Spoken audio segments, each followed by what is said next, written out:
నీవే మా దైవము, మహిమ ఘనతకు అర్హుడవు, నీవే మా దైవము. ఆమేన్. స్తోత్రం. మనందరం కూడా ప్రభు సన్నిధిలో మన్నాను కురిపించిన దేవుడు, బండ సందు నుంచి నీళ్ళిచ్చిన దేవుడు, సమస్తమును సమకూర్చువాడు ఆయనే. కాబట్టి ఆయన సన్నిధిలో ఆయన నామాన్ని గణపరుచుదాం. స్తోత్రం. ఆమేన్.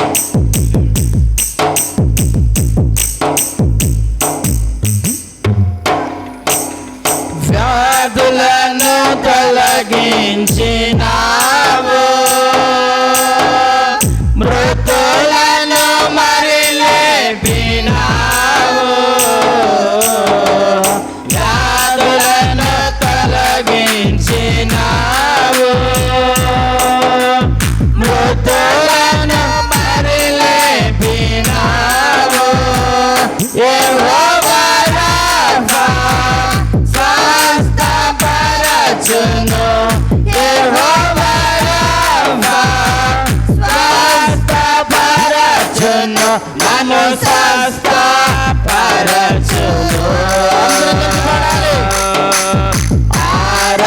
ఆరాధనని రెండు చేతులు పైకెత్తి ఆరాధించగా, ఆరాధన నీకే, ఆరాధన స్తుతి ఆరాధన, ఆరాధన నీకే, ఆరాధన నీకే, ఆరాధన నీకే, ఆరాధన స్తుతి ఆరాధన,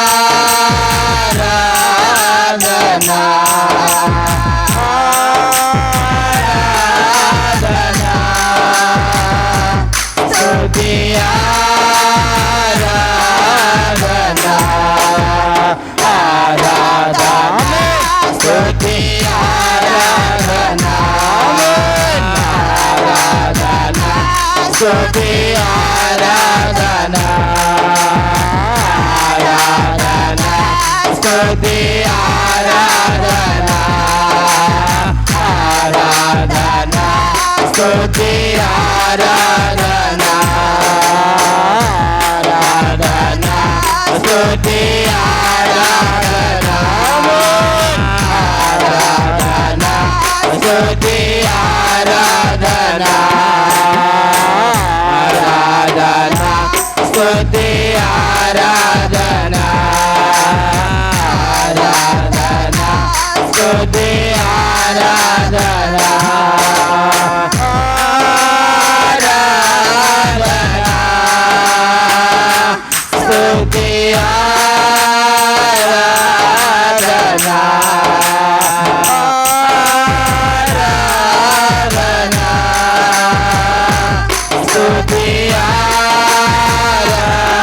ఆరాధన, ఆరాధన స్తుతి ఆరాధన, ఆరాధన స్తుతి ఆరాధన, ఆరాధన స్తుతి ఆరాధన, ఆరాధన స్తుతి ఆరాధన. మనందరం కూడా ప్రభు సన్నిధిలో స్తుతి చేద్దాం, ఆరాధించుదాం. మన్నాను కురిపించిన దేవుడు, అనుభవించడానికి ఆరోగ్యం ఇచ్చిన దేవుడు, బలహీనమైన సమయంలో బలపరిచి స్వస్థతనిచ్చి ఆరోగ్యం ఇచ్చి అనుభవించే కృపను ప్రసాదింపజేసిన దేవుడు మనము నమ్మిన దేవుడు. ఆయన ఆరాధనకు యోగ్యుడు. స్తుతులకు పాత్రుడైన యేసయ్య నామాన్ని ఘనపరచుదాం. యేసయ్యా నాతో మాట్లాడు ప్రభా, నీ ప్రభుని అడుగుదాం. ప్రతి మనుష్యుని వాక్కుల చేత బలపరచబోతున్నాడు. ఆయన వాక్కుల చేత ప్రతి మనుష్యుని దర్శించబోతున్నాడు. ప్రతి మనుష్యుని హృదయాన్ని బలపరచబోతున్నాడు. యేసయ్యా నాతో మాట్లాడవా అని ఒక్క మాట నువ్వు ప్రభుని అడిగితే నీతో మాట్లాడడానికి ఆయన సిద్ధంగా ఉన్నాడు. వినటానికి సిద్ధపడాలి, వాక్యమును వినటానికి వేగిరపడాలి. సిద్ధపడదాం. ప్రభు సన్నిధానంలోనే ప్రార్థన చేసుకుందాం. మనందరం కూడా ప్రభు సన్నిధిలోనే సంఘ పెద్ద జయకరణ ప్రార్థన చేస్తారు వాక్యం కొరకు. మనందరం కూడా ఏకీభవించుదాం. యేసయ్యా నీకే స్తుతులు స్తోత్రములనైనా, ఆశ్చర్యకరుడా, ఆలోచనకర్త, నిత్యుడవగు తండ్రి నీకే వందనాలు. దేవా నీకే స్తుతులు స్తోత్రములనైనా. అయా యొక్క ఆదివార దినముననైనా నీ సన్నిధిలో చేరి దేవా మిమ్మలను స్తుతించి మిమ్మల్ని ఆరాధించే భాగ్యం ఇచ్చినందుకునైనా మిమ్మలను స్తుతిస్తూ ఉంటున్నాము దేవా, మిమ్మలను కొనియాడుచూ ఉంటున్నాం. అవునయ్యా, సంఘముగా కూడి దేవా నీ ముందరనైనా నీ ముందర మేము తల వంచి నీకు నమస్కారం చేస్తుంటున్నాము దేవా. అయా నువ్వు మా కోసం రక్తం కార్చిన విధానాన్ని దేవా, అయా నువ్వు మా కోసం ప్రాణం పెట్టిన విధానాన్ని దేవా మేము కొనియాడుచుంటున్నాము దేవా, మిమ్మలను స్తుతిస్తూ ఉంటున్నాం దేవా, మిమ్మలను గొప్ప చేస్తూ ఉంటున్నాం. అవునయా నీకే స్తుతులు స్తోత్రములు దేవా, నీకే స్తుతులు స్తోత్రములైనా. ఈ సృష్టిలో దేవా నువ్వు లేకుండా ఏది కలగలేదు నాయనా, సమస్తం నీ చేతనే సృష్టింపబడి ఉంది నాయనా. నీకే వందనాలు అయా. అంత గొప్ప దేవుడు అయ్యిండు దేవా, నువ్వు మా కోసం ప్రాణమునిచ్చి దేవా, రక్షణ నాయన మా రక్షణార్థమే దేవా నీ ప్రాణమును బలిగా ఇచ్చినందుకు దేవా మిమ్మల్ని స్తుతిస్తూ ఉంటున్నాము దేవా, మిమ్మల్ని ఆరాధిస్తూ ఉంటున్నాం దేవా. నీకే స్తుతులు స్తోత్రములు. స్తుతులకు పాత్రడా, స్తుతి నొందదగిన వాడా, మీకు వందనాలు దేవా. నీకే వందనాలయా. నీకే స్తుతులు స్తోత్రం నైనా దేవా. నీకే వందనాలు. పరిశుద్ధుడా, పరిశుద్ధాత్మ దేవా నీకే వందనాలనైనా.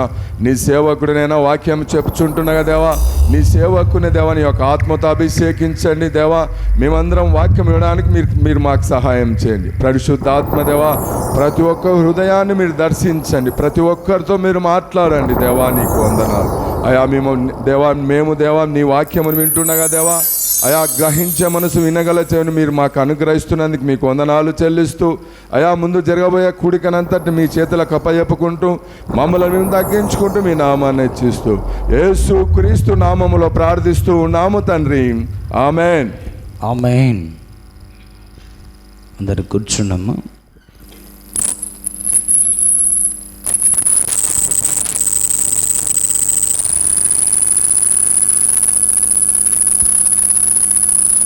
హల్లెలూయా. మంచిది. అంత బాగున్నారా అమ్మా? అయ్యో మీరు బాగున్నారా?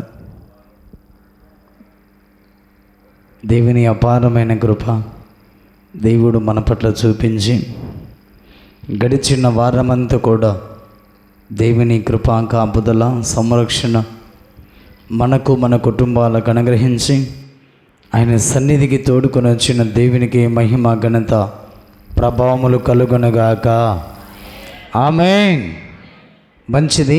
గడిచిన వారములో దేవాది దేవుడు మనతో మాట్లాడుతూ వచ్చిన కొన్ని మాటలు జ్ఞాపకం చేసుకుని ముందుకి నడిపించబడదాం. చెప్పాలి. పోయిన వారం దేవుడు మనతో మాట్లాడుతూ వచ్చిన మాట, మనం తీసుకున్న ప్రధానమైన ఉద్దేశం, అంశం ఏంటి చెప్పాలి? అది గట్టిగా చెప్పాలి కూడా నాకు ఒకసారి. ప్రభువునకు ప్రీతికరమైనది ఏదో అది మీరు పరీక్షించి తెలుసుకొనండి. తెలుసుకున్న తర్వాత దాన్ని ఏం చేయాలి? మనము అనుసరించాలి, దాన్ని పాటించాలి. ప్రభువుకు ప్రీతికరమైనది ఏదో నువ్వు చేయగలిగితే మనం ఆయనకు ఇష్టలైన ప్రజలుగా మనం జీవించగలుగుతాం.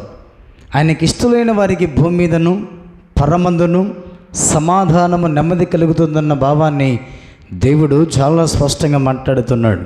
కానీ మానవుడు ఏం చేస్తున్నాడు? ఇప్పుడు ప్రభువునకు ప్రీతికరమైనది చేయమంటే తనకు ప్రీతికరమైనది కొనసాగించుకుంటూ ఉన్నాడు, తనకిష్టమైన జీవితాన్ని కొనసాగించుకుంటున్నాడు.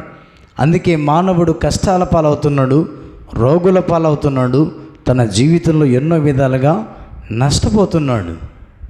అందుకే ప్రియమైన దేవుని సంగమా, నిన్నటి గడిచిన వారములో దేవుడు నీతో నాతో మాట్లాడుతూ వచ్చిన మాట ప్రకారంగా ప్రభువునకు ఏదైతే ప్రీతికరమైనదిగా ఉన్నదో అది మనము చేయగలగాలి. అప్పుడే మన జీవితాలను దేవుడు అద్భుతంగా ఆశీర్వదిస్తాడు, వర్ధిల్లింపజేస్తాడు, ఆయన పరమునకు చేర్చుకుంటాడు. కానీ మానవుడు ఏం చేస్తున్నాడు? తనకిష్టమైనటువంటి రీతిగా తన జీవితాన్ని కొనసాగించుకుంటున్నాడు.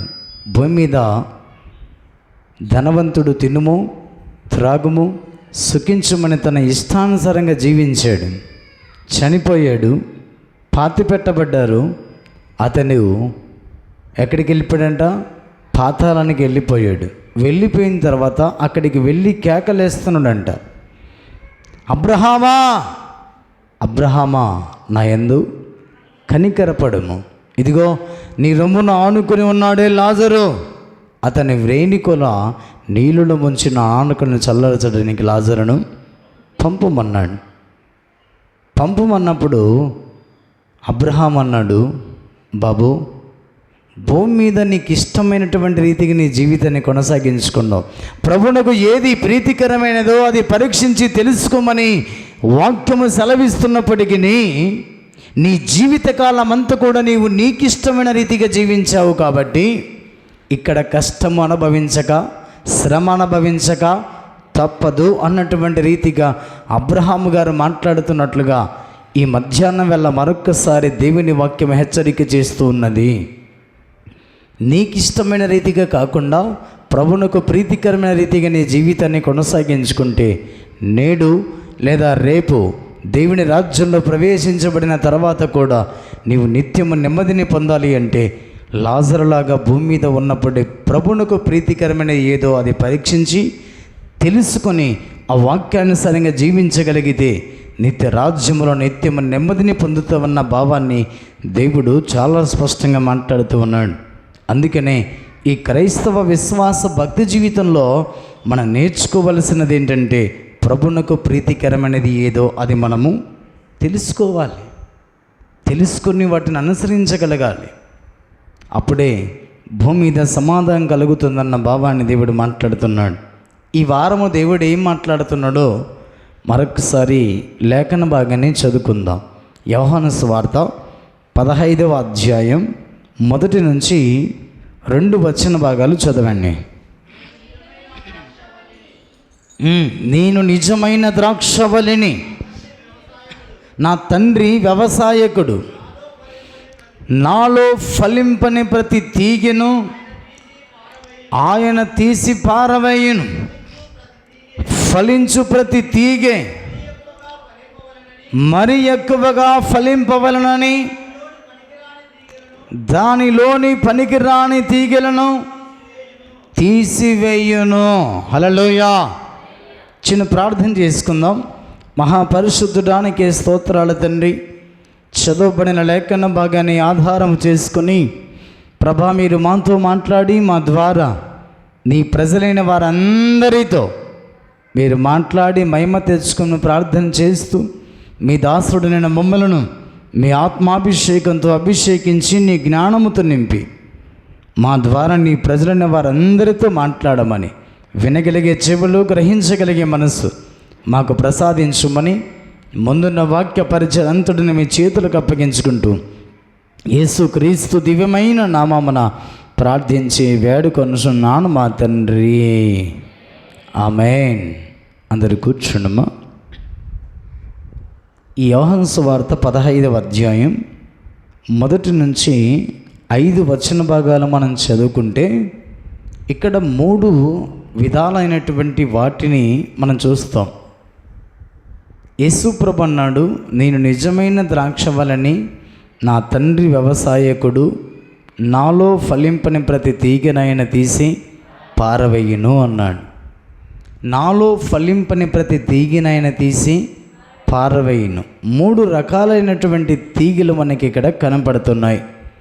ఎలాంటి తీగలంటే ఫలింపని తీగ, ఫలించే తీగ, పనికిరాని తీగలు. ఇక్కడ 3 తీగలు ఉన్నాయి. ఈ 3 తీగలలో మనము ఎలాంటి తీగగా ఉండాలని కోరుకుంటున్నామో ఈ మధ్యాహ్నం మనం పరీక్షించుకోవలసిందిగా దేవుడు చాలా స్పష్టంగా మాట్లాడుతూ ఉన్నాడు.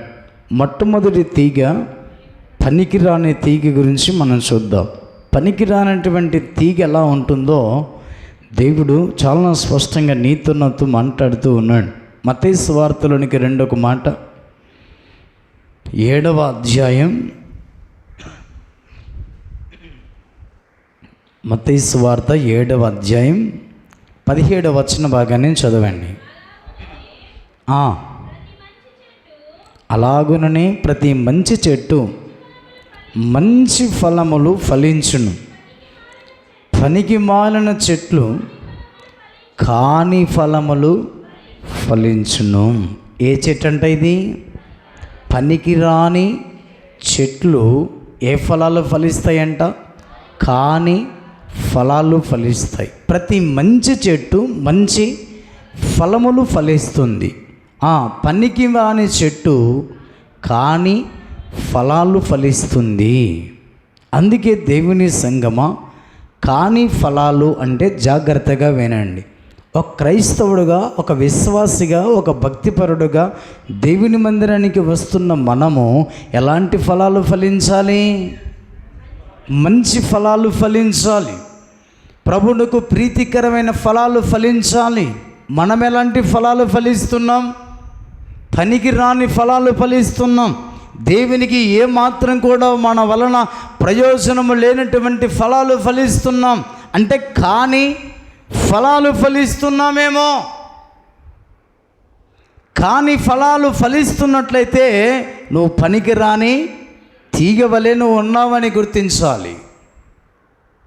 కాని ఫలాలు అంటే ఒక భక్తిపరుడుగా నీవు మంచి ఫలాలు ఫలించాలి, ఆత్మ ఫలాలు ఫలించాలి, ఆత్మీయ జీవితంలో వృద్ధి పొందే ఫలాలు ఫలించాలి. నువ్వు కాని ఫలాలు అంటే ఒక క్రైస్తవుడికి తగినటువంటి ఫలాలను ఫలిస్తున్నావేమో. అలాగట్లే ప్రభు మాట్లాడుతున్నమాట, అది పనికి రాని తీగే అని ప్రభు మాట్లాడుతున్నాడు. అందుకే ప్రేమైన దేవుని సంగమా, కాని ఫలాలు ఫలిస్తున్నావేమో, జాగ్రత్త. ఆ తీగ పనికిరాని తీగ వలె ఉన్నట్లయితే దేనికి పనికి రాకుండా మన భక్తి జీవితం పాడైపోతుంది. ప్రభువునకు ఇష్టమైనటువంటి ఫలాలు మనము ఫలించమని దేవుడు ఆశించిన రీతిగా మంచి ఫలాలు ఫలించమని ఆయన ఆశిస్తున్నాడు, కోరుకుంటున్నాడు. కాని ఫలాలు ఫలించినట్లయితే అది పనికిరాని తీగ అని ప్రభు పిలుస్తున్నాడు. పనికిరాని తీగ ఎక్కడుంటుంది చెప్పండి? తోటలో ఉంటుందా? ఎక్కడుంటుంది? పనికిరాని తీగ బయట పారేస్తాం. పనికిరానిది ఏది కూడా ఇంట్లో మనం పెట్టుకోం, బయట పారవేస్తాం.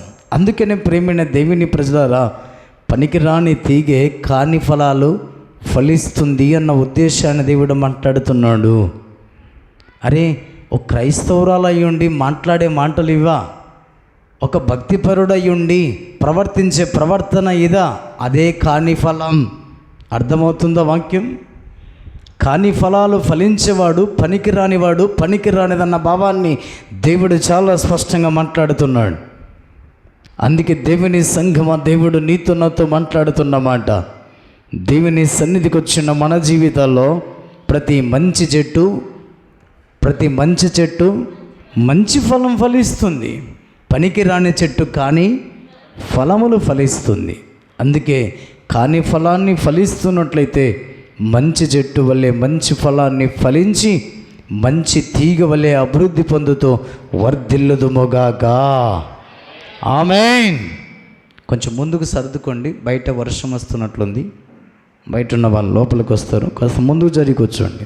ప్రభు యొక్క సన్నిధానములోన దేవుడు నీతో నాతో మాట్లాడుతున్న మాట, కాని ఫలములు ఫలించేటువంటి వాడు పనికిరానివాడన్న భావాన్ని దేవుడు మాట్లాడుతున్నాడు. ద్వితీయోపదేశ కాండములోనికి రండి. దేవుడు నీతో నాతో మాట్లాడుతున్న మాట, ద్వితీయోపదేశ కాండం 13వ అధ్యాయం 13వ వచన భాగాన్ని చదవండి. పనికి మాలిన కొందరు మనుషులు నీ మధ్య లేచి మీరు ఎరగని ఇతర దేవతలను పూజింతుము రండని తమ పూర్వ నివాసులను ప్రేరేపించదని నీవు వినిన ఎడలా.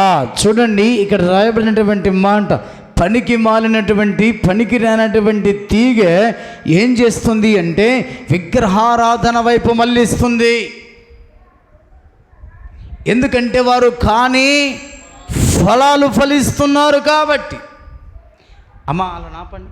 కాని ఫలాలు ఫలించేటువంటి వారు, కాని ఫలాలను జీవించేటువంటి వారు ఎలా ఉంటారయ్యా అంటే, వారు కొందరు పనికి మాలిన వారు ఏం చేస్తున్నారంట, ఇతరులను ప్రేరేపిస్తున్నారు. దేనికోసం? ఇతరులను పూజించటానికి, ఇతర దేవతలను ఆరాధించటానికి ప్రేరేపిస్తున్నారంట. అందుకే వారిని దేవుడు ఏమన్నాడు? పనికి రాని తీగలుగా పోల్చాడు. పనికి వచ్చేటువంటి తీగ మంచి ఫలాలు ఫలిస్తుంది. పనికి రానటువంటి తీగ ఇతరులను విగ్రహారాధన చేయటానికి ప్రేరేపిస్తున్నారు. అందుకే దేవుని సంగమా, దేవుడు నీతో నాతో మాట్లాడుతున్నటువంటి మాట ఒక్కసారి భక్తి జీవితంలో మనందరం కూడా జ్ఞాపకం చేసుకోవాలి.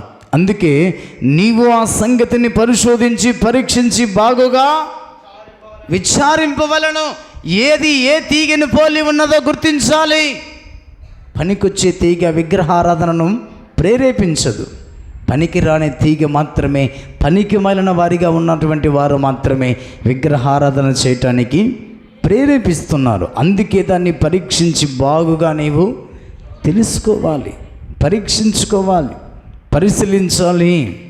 అందుకే దేవుని సంగమా, అందుకే దాని తీగితో అన్నటువంటి మాట అది పనికి రాని తీగే అన్నాడు.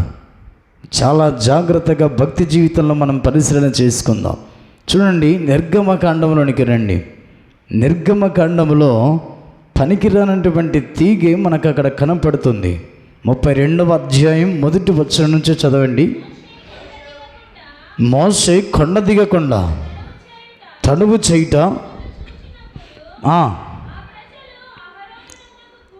ఆ ప్రజలు అహరోను వద్దకు కూడి వచ్చినప్పుడు, లెమ్ము మా ముందర నడుచుటకు ఒక దేవతను మా కొరకు చెయ్యము. ఐగుప్తుల్లో నుండి మమ్మల్ని రప్పించిన ఆ మోషే అనువాడు ఏ మాయనో మాకు తెలియదని అతనితో చెప్పిరి. అందుకు అహరోను, మీ భార్యలకు, మీ కుమారులకు, మీ కుమార్తెలకు చెవులనున్న బంగారు పోగులను తీసి నా ఎద్దుకు తెండని వారితో చెప్పగా. చూడండి, ఇక్కడ ఏం చేస్తారు, మనం ఏం చదువుకున్నాం అక్కడ? ద్వితీయోపదేశకాండం 13వ అధ్యాయం 11వ వచనంలో పనికి మాలిన మనుషులు కొందరు చదవన మాట, ఇతర దేవతలను పూజించుటకు వారు ప్రేరేపిస్తున్నారంట. ఇక్కడ చూడండి, అహరోను ఎవరు? మోషే నోటికి బూర్రగా ఉన్నవాడు. మోషేను ముందుకు నడిపించడానికి నాయకుడిగా, ప్రవక్తగా దేవుడు అహరోను ఎన్నుకున్నాడు. మోషే అన్నాడు, అయ్యా నేను నత్తివాడను, నాలుక మంద్యము కలిగిన వాడును, నేను అలాగూ ఫరోతో మాట్లాడగలుగుతాను అంటే దేవుడు అన్నాడు, మోషే నీ సహోదరుడైనటువంటి అహరోనుకి ఎదురుపడుతున్నాడు, అతడు నీ నోటికి బూర్రగా ఉండి ఫరోతో మాట్లాడతాడు. అంతగా గొప్పగా దేవుడు అహరోనును వాడుకుంటే అహరోను ఏం చేస్తున్నాడండి? విగ్రహారాధన చేయటానికి ప్రేరేపిస్తున్నాడు. రేయ్, మీరు మాట్లాడేది ఏంటరు బాబు? మన దేవుడు సర్వశక్తి కలిగిన వాడు, నిన్న నేడు రేపు ఏకరీతిగా ఉన్న ఏకైక దేవుడు, మనము నమ్మిన దేవుడు. మోషే అనేవాడు ఏమైపోతాడు? కొండ మీద ఉన్నాడు, దేవుడితో మాట్లాడుతున్నాడు. ఆయన దిగొచ్చేంత వరకు వెయిట్ చేద్దాం ఉండండి అని మనుషులను గద్దించవలసిన అహరోను ఏం చేస్తున్నాడు? అమ్మా, మీ చెవులో ఉన్న బంగారు తీసుకుని రండి, అమ్మాయి మీ యొక్క మెడలో ఉన్న బంగారు తీసుకుని రండి, ఉంగరాలు తీసివ్వండి అని తీసుకుని వచ్చి బంగారం అంతా కూడా కొలిమిలో వేసి దాన్ని ఏం చేశాడంట? ఒక పోత పోసిన బొమ్మను, దూడను తయారు చేశాడు. ఏమన్నాడు?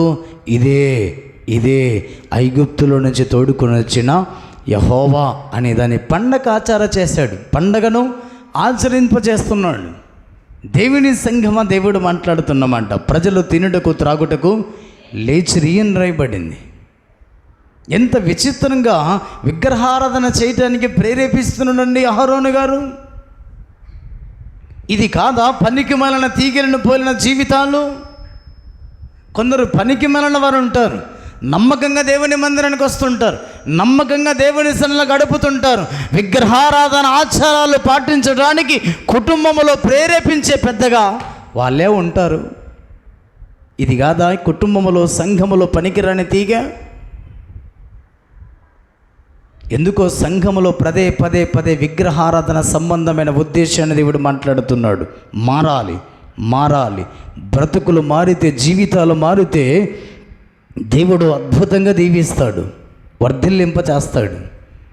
అందుకే దేవుని సంఘమ, దేవుని సన్నిధిలో పనికి మాలిన తీగగా అహరోను ఉండిపోయాడండి. ఏంట్రా బాబు ఇది? మన దేవుడు నిర్గమకాండంలోనే చెప్పాడు. ఏమని చెప్పాడైనా?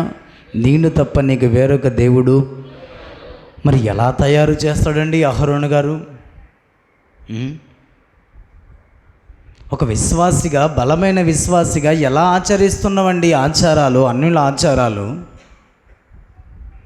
అందుకే పనికి మాలిన తీగిని తీసి పారవేయండి. మోషే కంటే అహరోను అద్భుతంగా వాడబడాలి. కానీ మోషే కంటే అహరోను ఎందుకు దిగజారిపోయాడంటే పనికిరాని తీగగా తన జీవితాన్ని కొనసాగించుకున్నాడు. విగ్రహారాధన చేయుటకు ప్రజలను ప్రేరేపించాడు. అందుకే పతనమైపోయాడు.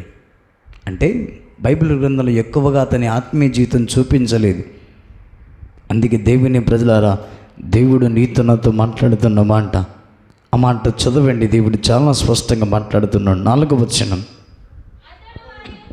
అతడు వారి యొద్ద వాటిని తీసుకుని పొగరుతో రూపమును ఏర్పరిచి దానిని పోతపోసిన దూడగా చేసిన. అప్పుడు వారు, ఓ ఇశ్రాయేలు, ఐగుప్తు దేశంలో నుండి నిన్ను రప్పించిన నీ దేవుడు ఇదే. ఒకసారి నిర్గమకాండం 20వ అధ్యాయంలోనికి రండి. దేవుడు చాలా స్పష్టంగా తెలియజేస్తున్న మాట, నీతో నాతో మాట్లాడుతున్న మాట. ఈ మొదటి వచనం చదవండి.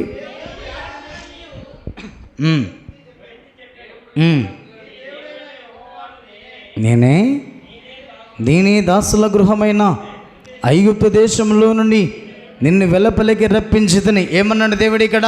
ఇదిగో నేనే నీ దేవుడైనా యెహోవాను, నీ దాసుల గృహమైన ఐగుప్తులో నుంచి బయటికి రప్పించిన దేవుడను నేనే. మరి అహరోను ఏంటి బొమ్మను చూసి చెప్తున్నాడు? బొమ్మ వైపు. ఇది కాదా పనికి మాలిన జీవితాలు? అందుకే దేవుని ప్రజలారా, దేవుడు మాట్లాడుతున్నమాట, పనికి రాని తీగ వల్లే అహరోను తన జీవితాన్ని కొనసాగించుకున్నాడు. దేవుని మాట కంటే ఎక్కువగా తన మాటను ఆధారం చేసుకుని ప్రజలను తప్పుడు మార్గంలో నడిపించినటువంటి వాడిగా అహరోను అక్కడ నిలిచిపోయాడు.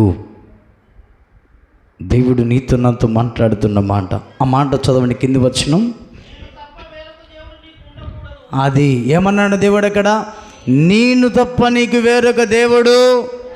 ఆ మాట చదవండి, పూర్తిగా చదవండి. పైన ఆకాశం అందే కానీ, క్రింద భూమి ఎందే కానీ, భూమి క్రింద నీళ్ళ ఎందే కానీ ఉండు దేని రూపమునైనను విగ్రహమునైనను నువ్వు చేసుకొనకూడదు, వాటికి సాగిలపడకూడదు, వాటిని. ఇంత స్పష్టంగా దేవుడు నిర్గమకాండం 20వ అధ్యాయంలో చెబితే, ఇదే నిర్గమకాండం 32వ అధ్యాయానికి వచ్చే లోపల అహరోను ఏం చేశాడు? విగ్రహం కట్టాడు, విగ్రహం తయారు చేశాడు, ప్రజలను ప్రేరేపిస్తున్నాడంట. ఓ ఇశ్రాయేలు, ఐగుప్తులో నుంచి రప్పించిన దేవుడు దేవుని మహిమను బొమ్మకు మార్చేశాడు. అందుకే అహరోను పనికిరాని తీగ వల్ల తన జీవితాన్ని కొనసాగించుకుంటూ ఉన్నాడు. దేవుని ప్రజలారా, కుటుంబంలోనైనా సంఘంలోనైనా నీ ప్రత్యేక విషయంలోనైనా నువ్వు ఎక్కడైనా విగ్రహారాధన చేయటానికి ప్రేరేపణ కలగజేస్తున్నట్లయితే పనికిరాని తీగ వలె నువ్వు ఉన్నావన్న భావాన్ని దేవుడు మాట్లాడుతున్నాడు. పనికిరాని తీగ తీసి పారవేయుడి, ఎందుకంటే అది పనికి రాదు కాబట్టి. చూడండి అన్నమాట, మత్తయి సువార్త యెషయా పుస్తకం 8వ అధ్యాయం. యెషయా పుస్తకం 8వ అధ్యాయం 19 నుంచి చదవండి. వారు మిమ్మును చూసి కర్ణపిశాచి గల వారి యొద్దకును కిచకిచలాడి గొనుగు మంత్రజ్ఞుల యొద్దకును వెళ్ళి విచారించుడని చెప్పినప్పుడు జనులు తమ దేవుని యొద్దనే విచారింపవద్దా? మీరు ఎక్కడికి వెళుతున్నారు? వాళ్ళు ఏం చేస్తున్నారు? మిమ్మల్ని ప్రేరేపిస్తున్నారు. అమ్మా, నీ కుటుంబంలో కష్టాలు ఉన్నాయి, నీ కుటుంబంలో బాధలు ఉన్నాయి, పలానా ఆయన దగ్గరికి వెళితే ఆయన నీకు తాయితనో మంత్రమో కడితే నీ కుటుంబం బాగవుతుందని నిన్ను ప్రేరేపించినప్పుడు నువ్వు ఎవరి యొద్ద విచారించాలి? నీ దేవుడైన యెహోవా యొద్దనే నీవు విచారించుదుముగాక. ఆమేన్. మరి ఎవరి యొద్దకు వెళ్ళాలి? మనం యెహోవా యొద్దనే విచారించాలి. చాలామంది ఎవరి యొద్దకు వెళుతున్నారంటే కర్ణపిశాచి గల వారి దగ్గరికి, సోదే చెప్పేవారి దగ్గరికి, చిలక పంచం చెప్పేవారి దగ్గరికి. అందుకే దేవుని సంగమా, అట్టి తీగను పనికి మాలిన తీగ అని దేవుడు పిలుస్తున్నాడు. ఇక్కడ ఎంతమంది పనికి మాలిన తీగలు ఉన్నాయో గుర్తించాలి. పనికి మాలిన తీగను దేవుడు ఏం చేస్తున్నాడు? తోటలో నాటడు, నీరు పోయాడు, ఎరువు వేయడు. ఏం చేస్తాడు? దాన్ని తీసి మళ్ళీ పారేస్తే మళ్ళీ అది బాగుంటుందేమో, తీసి దాన్ని అగ్నిలో కాల్చి వేస్తాడంట దేవుడు. అది అగ్ని ఆరదు, పొరుగు చావను. అట్టి అగ్నిలోనికి మనం వెళ్ళక మునిపే పనికి మాలిన తీగ వల్ల మనం ఉన్నట్లయితే ఇప్పుడే మన జీవితాల్లో మార్చుకొందుముగాక. ఆమేన్. చూడండి, దేవుని యొక్క వాక్యం చాలా స్పష్టంగా ప్రభు నీతో నాతో మాట్లాడుతున్నమాట. 1 సమూయేలు పుస్తకం దేవుడు చాలా స్పష్టంగా చెప్పాడు, వారు నిన్ను ప్రేరేపించిన ఎడల వారి యొద్దకు వెళ్ళి నువ్వు విచారణ చేయొద్దు, దేవుని యొద్దనే విచారణ చేయమని దేవుడు చాలా స్పష్టంగా మనందరితో మాట్లాడుతున్నాడు. 1 సమూయేలు 28వ అధ్యాయం 7వ వచనం. 1 సమూయేలు 28వ అధ్యాయం 7వ వచనం.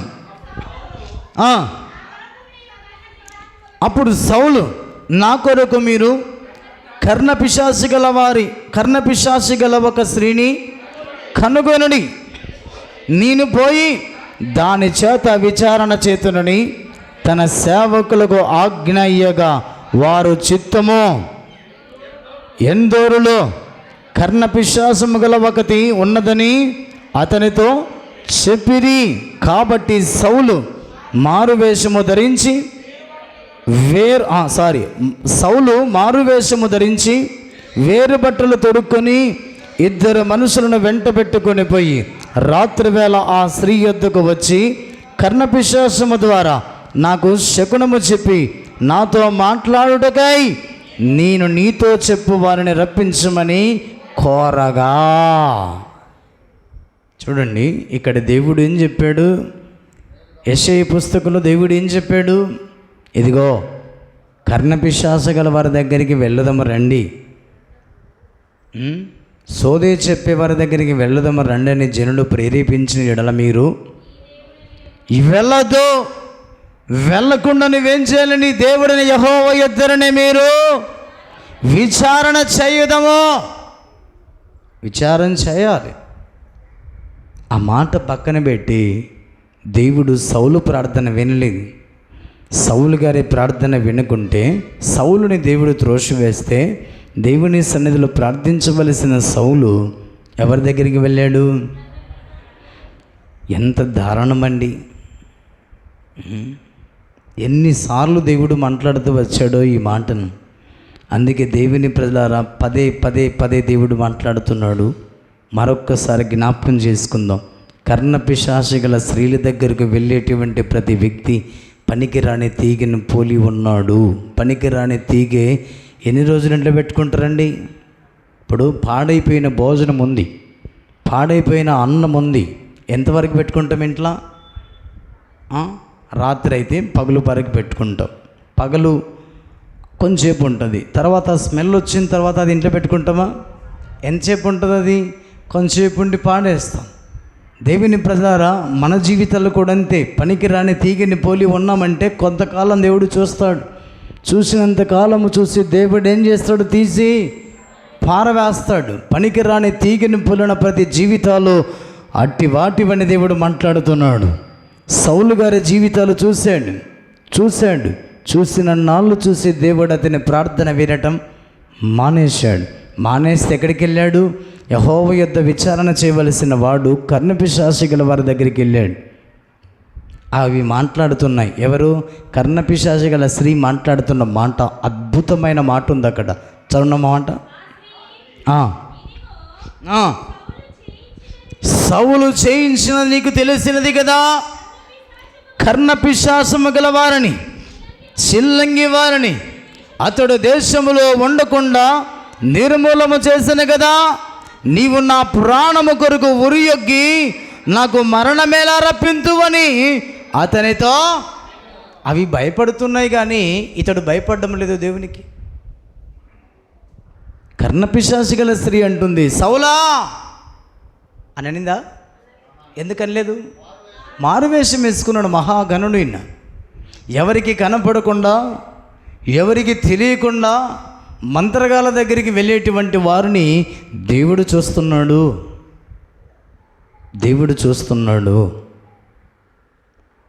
మనుషులు చూస్తే ఏమైనా అంటారేమోని మనుషులకు తెలియకుండా దాక్కొని వెళ్ళేటువంటి పనికిరాని తీగలు ఇక్కడ ఉంటే జాగ్రత్త.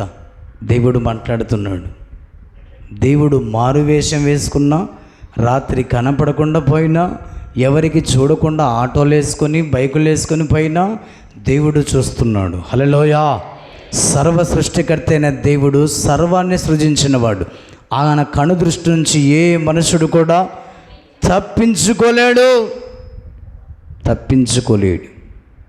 అందుకే సౌలుని దేవుడు చూశాడు. కర్ణపిశాచి గల స్త్రీ అంటుంది, అయ్యా సౌలు గారి గురించి మీకు తెలుసా? ఏంటమ్మాయి అంటే, సౌలు గారు కర్ణపిశాచి గల వారిని, చిల్లంగి వారిని, సోదె చెప్పేవారిని నిర్మూలన చేశాడు. దేశంలో ఉండకుండా వెళ్ళగొట్టాడు. జ్ఞాపకం ఉందా? అంటే ఆ శిక్ష నా మీదికి వచ్చునుగాక, నీవు మాత్రం ఈ సమయంలో నాకు నేను చెప్పిన వాని సమాధిలో నుంచి నీవు బయటికి రప్పించాలి. ఎంత మూర్ఖంగా ప్రవర్తించాడో చూడండి. ఇక్కడ సౌలు గారు తన జీవితంలో పనికి రానటువంటి తీగగా అతడు ఉండిపోయాడు. చూసిన నాళ్ళు దేవుడు చూశాడు. ఆ మాట చదవండి, 16వ వచనం. అందుకు సమూయేలు యెహోవా నిన్ను ఎడబాసి నీకు పగవాడు కాగా నన్ను అడుగుట వలన. హలో, నిన్ను యెహోవా ఎడబాసిన్నాడు, నిన్ను విడిచిపెట్టాడు. ఎందుకు విడిచిపెట్టాడు? యెహోవా యొద్ద విచారణ చేయవలసిన సౌలు కర్ణపిశాచి గారి వారి దగ్గరికి వెళ్ళి విచారణ చేస్తున్నాడు. యెహోవా అతన్ని పనికిరాని తీగగా అతన్ని పోల్చి అతన్ని విడిచిపెట్టి అతన్ని పారేసిన తర్వాత కూడా సమూయేలును బయటికి రప్పించి, చనిపోయిన సమూయేలు సమాధుల నుంచి బయటికి వచ్చిన తర్వాత, సమూయేలా, నా దేవుడు నా ప్రార్థన వినడం లేదు, కాస్త నువ్వైనా చెప్పాయి అంటే సమూయేలు అంటున్న మాట ఏంటి? యెహోవా నిన్ను ఎడబాస్తే, యెహోవా నీకు పగవాడైతే, యెహోవా నీ ప్రార్థన ఆలకించకపోతే నేనేం చేస్తానయ్యా? ఒట్టి సేవకుణ్ణి. నువ్వు చేసిందల్లో చేసి ప్రార్థన చేయమని సేవకుని దగ్గరికి వచ్చే నేనేం చేస్తానయ్యా? ప్రార్థన ఆలకించేవాడు ఆయన. నువ్వు ఆయనకే విరోధంగా నడుచుకుంటున్నప్పుడు నేనేం చేయగలుగుతాను అన్న ఉద్దేశంతో సమూయేలు సౌలుతో మాట్లాడుతున్నాడు. సౌలు జీవితము పతనమైపోయింది. చదవన మాట, యెహోవా తన మాట తన పక్షముగానే నెరవేర్చుచున్నాడు. నా ద్వారా ఆయన సెలవిచ్చినట్లు నీ చేతుల్లో నుండి రాజ్యమును తీసివేసి నీ పొరుగువాడైన దావీదునకు దాన్ని ఇచ్చి ఉన్నాడు. హల్లెలూయా. అంటే సౌలు గారి పరిస్థితి ఏమైపోయినప్పుడు? పనికిరాని తీగగా మార్చబడింది. సౌలా, రాజ్యాన్ని పరిపాలించడానికి నువ్వు పనికి రావయ్యా. నీ చేతుల నుంచి రాజ్యమును తీసివేసి నీ పొరుగువాడైన దావీదుకు దేవుడు రాజ్యాన్ని ఇచ్చి ఉన్నాడని చెప్పగానే సౌలు తన జీవితాన్ని 31వ అధ్యాయంలోనికి వచ్చే లోపల తన జీవితంలో ఫిలిస్తీన్ల చేతుల్లో అతడు మరణించినట్లుగా మనం చూస్తున్నాం. దేవుని సంగమా, దేవుడు నీతో నాతో మాట్లాడుతున్నమాట. పనికిరాని తీగె ఎన్నాడు వృద్ధి పొందదు. పనికిరాని తీగె ఎన్నాడు దేవునికి పనికి రాకుండా పోతుంది. అందుకే దేవుడు దాన్ని చూసి దాన్ని తీసి పారవేస్తాడన్న భావాన్ని దేవుడు నీతో నాతో మాట్లాడుతూ ఉన్నాడు. చదవన మాట ద్వితీయోపదేశకాండం 18వ అధ్యాయం 9 నుంచి చదవండి.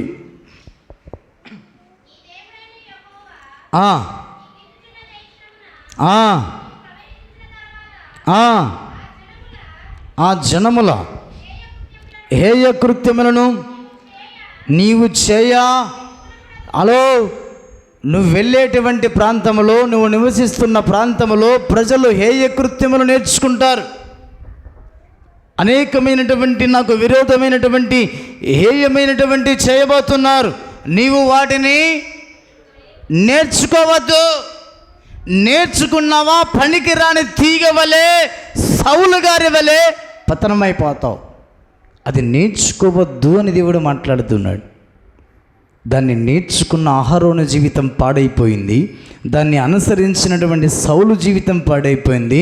దాన్ని నేర్చుకున్న ఇశ్రాయేలుల ప్రజలు అరణ్యములోని కుప్పలు తప్పలుగా వారు రాలిపోయారు.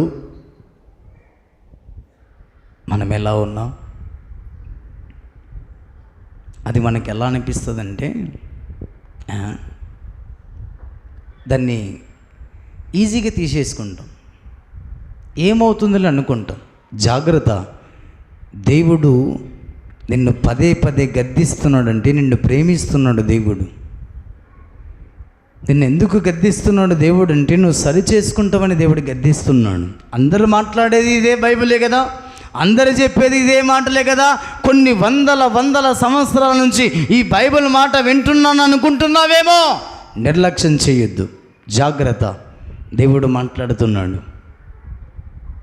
దేవుని సన్నిధిలో నువ్వు పనికిరాని తీగ వలె ఉంటే మన జీవితాల్లో మార్పు చెందమని ప్రభు మాట్లాడుతున్నాడు. ఆ మాట చదవండి. 13, 14 వచనాలు.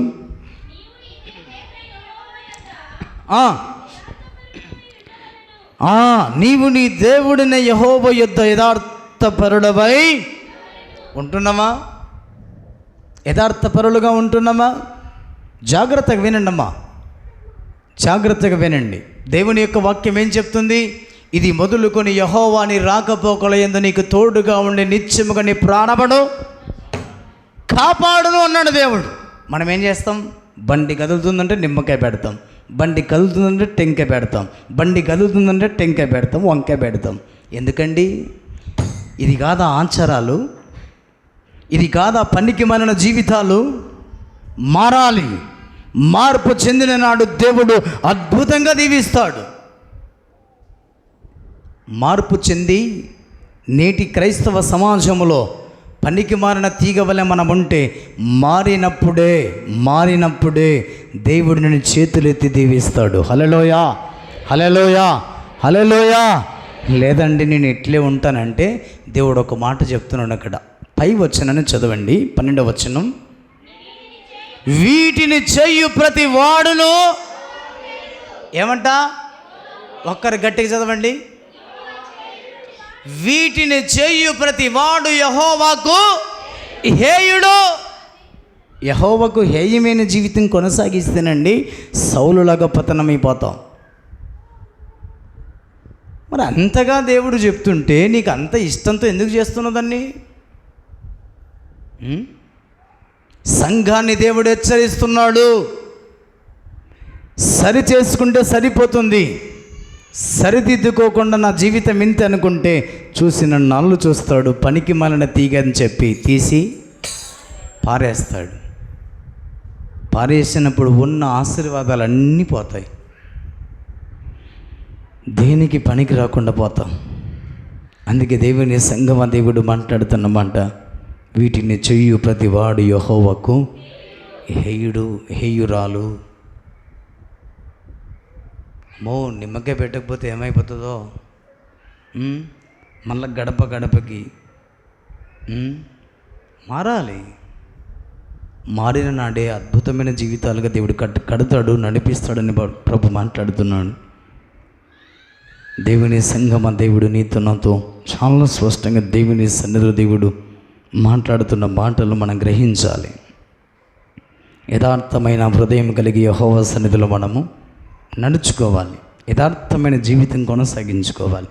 అప్పుడే మనము ఫలించే తీగగా మనం ఉండగలుగుతాం. చూడండి, ఆ మాట దేవుడు చాలా స్పష్టంగా మనందరితో మాట్లాడుతున్నాడు.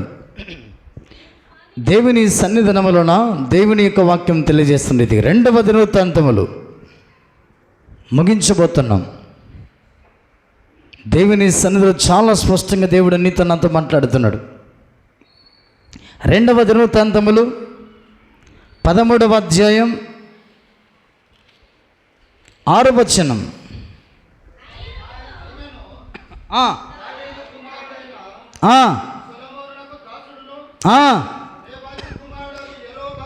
నెబాతు కుమారుడగు యెరోబాము పనికి మాలిన దుష్టులతో కలిసి లేచి తన యజమానుని మీద తిరుగుబాటు చేసెను. చూడండి, పనికి మాలిన తీగ ఏం చేస్తుందంట? తిరుగుబాటు చేస్తుందంట. నీ యజమానుని మీద తిరుగుబాటు చేస్తున్నావంటే నువ్వు పనికి మాలిన తీగవు. పెద్దల మీద తిరుగుబాటు చేస్తున్నావంటే, కుటుంబ తల్లిదండ్రుల మీద తిరుగుబాటు చేస్తున్నావంటే, కుటుంబములో సంఘములో పనికి మాలిన తీగగా ఉన్నావు.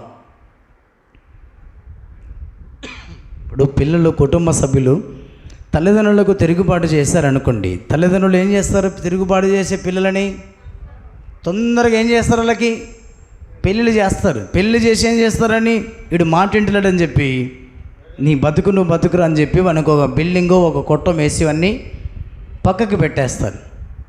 అందుకే దేవుని సంగమ దేవుడు మాట్లాడుతున్నమాట. ఇక్కడ యెరోబాము అనేటువంటి వ్యక్తి ఏం చేశాడంటే తన యజమానుని మీద తిరుగుబాటు చేశాడు. ఆ తర్వాత 20వ వచనాన్ని చదవండి. అబీయా బ్రతికిన కాలమున యెరోబాము మరలా బలము ఏం పొందలేదంట? బలము పొందలేదు. యెహోవా అతనిని మొత్తినందువల్ల అతడు చనిపోయాడు. యెహోవా నిన్ను మొత్తకు మునిపే పనికి మాలిన తీగగా ఉంటే పనికొచ్చేటువంటి తీగగా మార్చబడదుముగాక. ఆమేన్. అందుకే పనికి రాని తీగని దేవుడు ఏం చేస్తున్నాడు? మొత్తుతున్నాడు. మొత్తక మునిపే మారాల జీవితాలు. జాగ్రత్త అని దేవుడు హెచ్చరిక చేస్తున్నాడు. అందుకే దేవుని సంగమా దేవుడు నీతో నాతో మాట్లాడుతున్న మాట ఇది. పనికిరాని తీగను దేవుడు మొత్తుతున్నాడు. పనికిరాని తీగను దేవుడు ఉన్న ఆశీర్వాదాలు తీసేసి ఉన్నతమైన స్థితిలో నుంచి పడేస్తున్నాడు. సౌలును పడేసిన రీతిగా, యెరోబామును మొత్తిన రీతిగా నిన్నున్న దేవుడు మొత్తక మునిపే పనికొచ్చేటువంటి పాత్రగా మార్చబడదుముగాక. చూడండి, యోహాను సువార్త 15వ అధ్యాయం 2వ వచనం.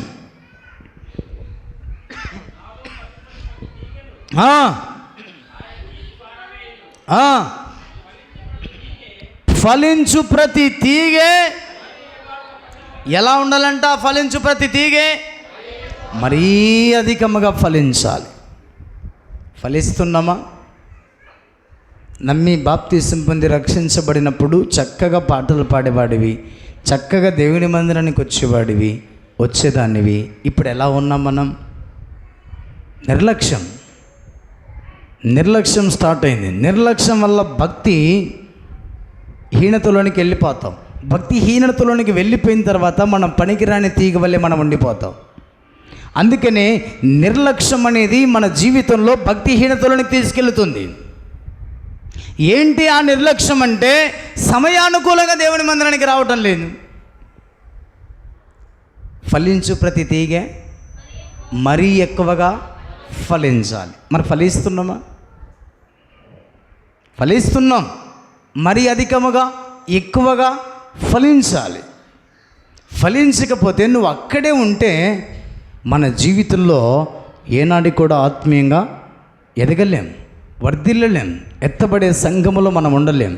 అందుకే దేవుని ప్రజలారా, దేవుడు నీతో నాతో మాట్లాడుతున్న మాట చూడండి. మత్తయి సువార్త 3వ అధ్యాయం.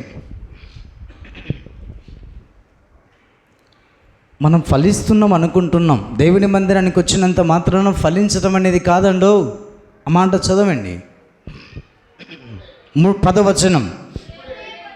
ఇప్పుడే గొడ్డలి చెట్ల వేరున ఉంచబడినది గనక మంచి ఫలము ఫలింపని ప్రతి చెట్టును నరకబడి అగ్నిలో వేయబడును. ఎక్కడేస్తారంట ఫలింపని చెట్టుని? ఏ ఫలం? ఏ ఫలం? అక్కడ రాయబడిన మాట, మంచి ఫలాలు ఉన్నాయి, కాని ఫలాలు ఉన్నాయి, చెడ్డ ఫలాలు ఉన్నాయి. మరి ఏ ఫలాలతో మనం ఉన్నాం? ఏ ఫలాలు మనం ఫలిస్తున్నాం? మంచి ఫలమును ఫలించని ప్రతి చెట్టు నరకబడి అగ్నిలో వేయబడుతుంది. అందుకే దేవుని సంగమ మనమందరం కూడా మంచి ఫలములతో ఫలభరితమైన జీవితాన్ని కొనసాగించుకుంటూ దేవుని నామఘనత కొరకే మనమందరం కూడా జీవించుదుముగాక. ఆమేన్. అందుకే ఒక్కసారి మనం జ్ఞాపకం చేసుకోవాలి, మంచి ఫలాలు నీలో నాలో ఉన్నాయా అని దేవుడు అడుగుతున్నాడు. చూస్తున్నాడు ఆయన, చూస్తున్న దేవుడు ఆయన. కానీ ఫలములు ఫలించినట్లయితే పనికిరాని తీగగా దేవుడిని పోలుస్తున్నాడు. మంచి ఫలములు ఫలించినట్లయితే మన జీవితాలు ఎలా ఉంటాయో, ఎలా ఉండాలో దేవుడు చాలా స్పష్టంగా మాట్లాడుతున్నాడు. మత్తయి సువార్త ఆదికాండం తీసరా, ఆదికాండం 49వ అధ్యాయం 22వ వచనం. యోసేపు ఫలించేడి కొమ్మ, ఊట యొద్ద ఫలించేడి కొమ్మ, దాని రెమ్మలు గోడ మీదికి ఎక్కి వ్యాపిస్తూ ఉన్నవి. హల్లెలూయా, హల్లెలూయా. ఎవరంట యోసేపు? ఎందుకు దేవుడు యోసేపును ఫలించేడి కొమ్మ అన్నాడు? ఫలభరితముగా ఉన్నాడు. ఎక్కడికి వెళ్ళిన దేవుడు అతనికి తోడుగా ఉన్నాడు. యథార్థమైన హృదయం కలిగి యెహోవా ఎదుట అతడు నడుచుకుంటున్నాడండి. అద్భుతమైన జీవితాన్ని కొనసాగించుకుంటున్నాడు యోసేపు. అంత మాత్రమే కాకుండా ఎందుకు అతని ఫలించేటి కొమ్మ అని యోసేపుని అన్నాడు దేవుడు అంటే, ఆ మాట ఒకసారి చదువుకుందాం. దేవుని యొక్క వాక్యం తెలియజేస్తున్నటువంటి రీతిగా 50వ అధ్యాయం 20-21 చదవండి.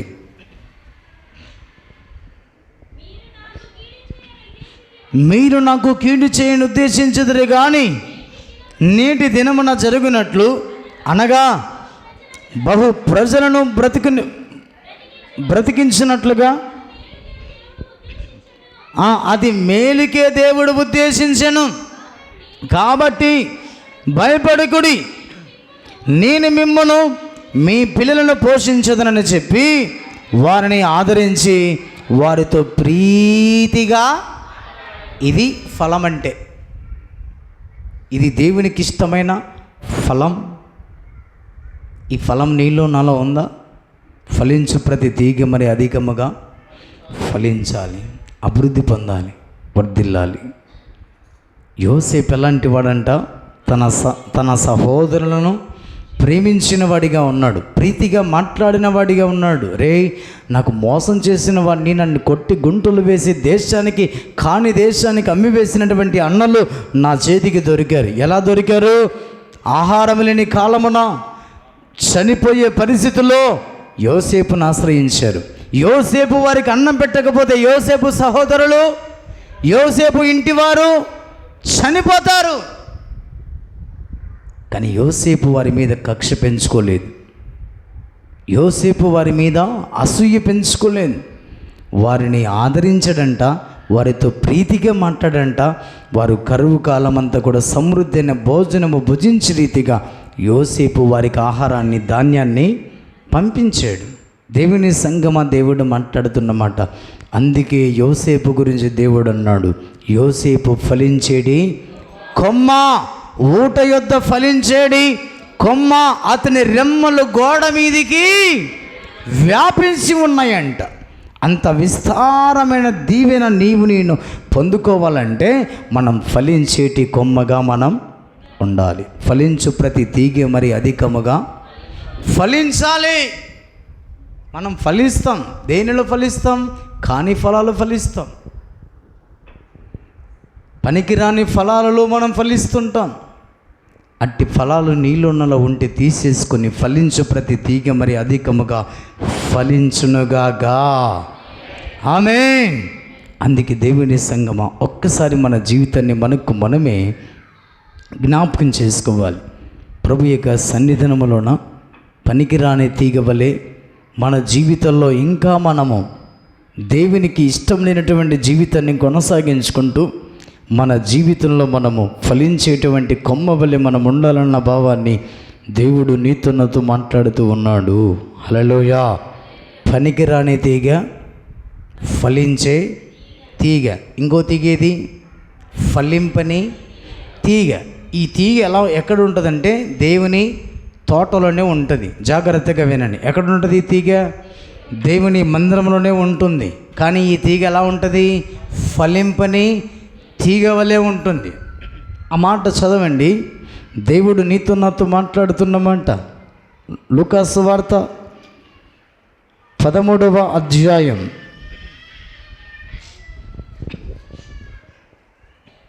6వ వచనం నుంచి చదవండి అమ్మా. మరియు ఆయన వారితో ఉపమానం చెప్పాను. ఒక మనుషుని ద్రాక్ష తోటలో అంజూరపు చెట్టు ఒకటి నాటబడి ఉండెను. అతని దాని పండ్లు వెదక వచ్చినప్పుడు ఏమయ్యో, ఎక్కడుందంట ఈ చెట్టు? ద్రాక్ష తోటలో ఉంది. ద్రాక్ష తోటలో నాటబడినటువంటి అంజూరపు చెట్టు. ద్రాక్ష తోట అనబడిన సంఘములో నీవు అంజూరపు చెట్టు వలన ఉంటే మన జీవితాలు సరి చేసుకోవాలి, సరిదిద్దుకోవాలి. ఆయన ఏం చేశాడంట? ప్రతి సంవత్సరం దాన్ని చూస్తున్నాడంట, ఫలాలు దొరుకుతాయేమో అని. కానీ ఏ ఫలము కూడా దానికి ఫలింపలేదు. ఫలింపని తీగే. ఎక్కడుంది తీగే? తోటలోనే ఉంది. వాక్యం వింటుంది, చక్కగా వాక్యం అనే నీరు ద్వారా చక్కగా అభివృద్ధి పొందాలనుకుంటుంది. కానీ ఈ చెవులు విని ఈ చెవులు వదిలిపెడుతుంది. మందిరంలో వాక్యం బాగా చెప్పారు పాస్టర్ గారు అనుకుంటుంది. బయటికి వెళ్ళిపోతేనే ఏం చెప్పావమ్మంటే అలా చెప్పాడబ్బా వాక్యం అంటుంది. అందుకే నీవు తోటలో ఉండి కూడా ఫలించకుండా ఉన్నట్లయితే ఫలింపని ప్రతి తీగ తీసి పారివేయబడుతుంది. ఫలింపని తీగ వలన ఉన్నవేమో, పనికిరాని తీగ వలన ఉన్నవేమో. ఫలించు ప్రతి తీగ మరి అధికముగా ఫలించినప్పుడే దేవునికి మహిమ తెస్తుంది, సంఘానికి కుటుంబానికి ఆశీర్వాదాలు తీసుకొస్తుంది, ఘనత తీసుకొస్తుంది. హల్లెలూయా, హల్లెలూయా. అందుకే ఫలించు ప్రతి తీగ మరి అధికముగా ఫలింపాలి. వాక్యమైన నీరు వ్యర్థమైపోతుంది, వాక్యమనేటువంటి భూమి వ్యర్థమైపోతుంది, ఎరువు వ్యర్థమైపోతుంది. అందుకే తోటమాలితో యజమాని అన్నాడు, అయ్యా ఈ ఒక్క సంవత్సరం దీన్ని ఉండనిమ్మన్నాడు. దేవుడు అవకాశం ఇచ్చాడేమో మనకి నూతన ఈ 2025వ సంవత్సరం. అందుకే దేవుని ప్రజలారా, ఈ 2025వ సంవత్సరంలోనైనా మన జీవితాలు మార్చుకొని, బ్రతుకులు మార్చుకొని, పనికి మాలిన తీగ వలె మనం ఉంటే, ఫలింపని తీగ వలె మనం ఉంటే, ఫలించేటువంటి తీగ వలె వృద్ధి పొందాలన్న భావాన్ని దేవుడు నీతో మాట్లాడుతున్నాడు. ఒక్క వ్యక్తిని చూసి ముగించుకుందాం. మత్తయి సువార్త 21వ అధ్యాయం. మత్తయి సువార్త 21:18.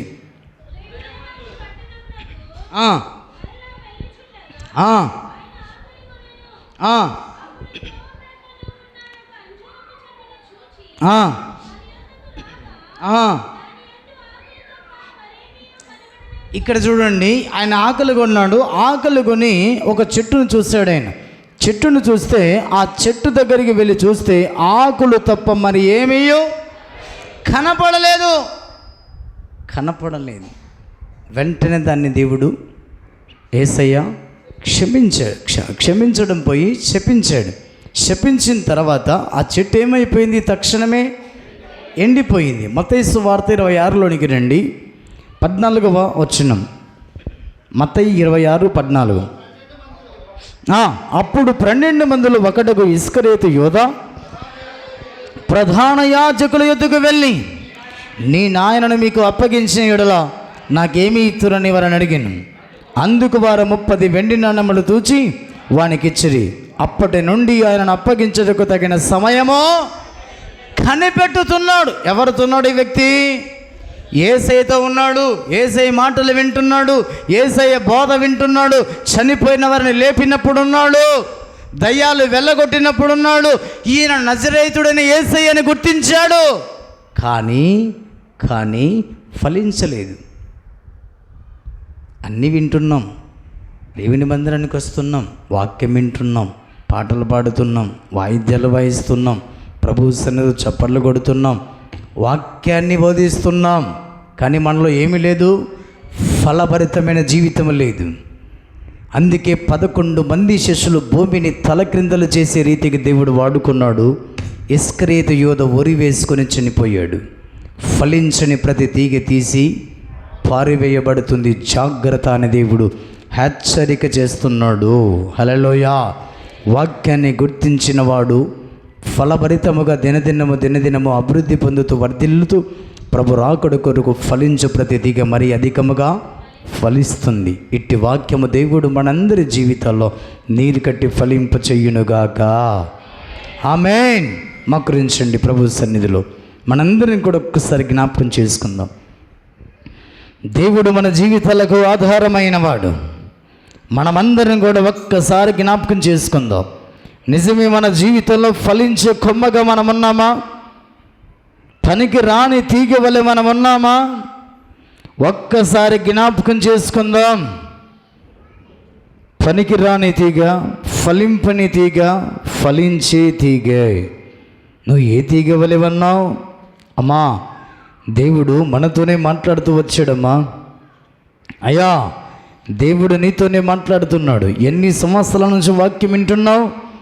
ఎన్ని సంవత్సరాల నుంచి వాక్యమైన నీరు నువ్వు త్రాగుతున్నావు? ఎన్ని సంవత్సరాల నుంచి వాక్యమైన ఎరువు నీకు వేస్తున్నారు? ఎరువేసినా నీరేసినా ఫలించకపోతే ప్రభు అంటున్నాడు, అయ్యా, ఈ చెట్టుకు ఎన్ని సంవత్సరాల నుంచి ఎరువేసిన ప్రయోజనం లేదు, ఇది ఫలించడం లేదు, దీన్ని నరికి వేయమని చెప్పాడు. ఫలించని ప్రతి తీగె నరికి వేయబడి అగ్నిలో వేయబడుతుంది. పనికి రాని ప్రతి తీగె తీసి పారవేయబడి అగ్నిలో కాల్చివేయబడుతుంది. ఫలించు ప్రతి తీగె మరి అధికముగా ఫలిస్తుంది. అది ప్రభునకు ప్రీతికరమైనది. కాబట్టి ఆయన మందిరములో నాటబడిన పచ్చని ఒలీవ మొక్క వలె ఉండిపోతారు. వారి జీవితాలు దేవుడు అద్భుతముగా యోసేపును ఆశీర్వదించిన రీతిగా నిన్ను నన్ను దేవుడు ఆశీర్వదించాలని చూస్తున్నాడు. యోసేపు ఫలించేడి కొమ్మాని దేవుడు పిలిచిన దేవుడు, నీ పేరు పెట్టి మధ్యాహ్నం వేళ ఫలించేటి నా కుమార్తె, ఫలించేటి నా కుమారుడు అని దేవుడు నిన్ను పిలిచేటువంటి రీతిగా ఫలించే తీగ వలె మన జీవితాల్లో ఫలభరితముగా ఆయన సన్నిధిలో ఫలభరితమైన జీవితాలుగా కొనసాగించబడునుగాక. ప్రార్థన చేసుకుందాం. పాస్టర్ మగడు ప్రార్థన చేస్తారు. విత్తబడిన వాక్యం ప్రతి హృదయంలో నీరు కట్టి ఫలింపబడే రీతిగా పాస్టర్ మగడు ప్రార్థన చేస్తారు. మనందరం కూడా ఏకీభవించుదాం. జీవం గల మా దేవా, జీవాధిపతి అయిన మా తండ్రి, నిజంగా ప్రభా, మన మేము ఏ విధంగా ఉన్నామో ప్రభా, మమ్మల్ని మేము పరిశీలన చేసుకొని తన నిత్యము నీతో జీవించే భాగ్యమును ప్రభా మేము పొందుకోవడానికి మీరు సహాయం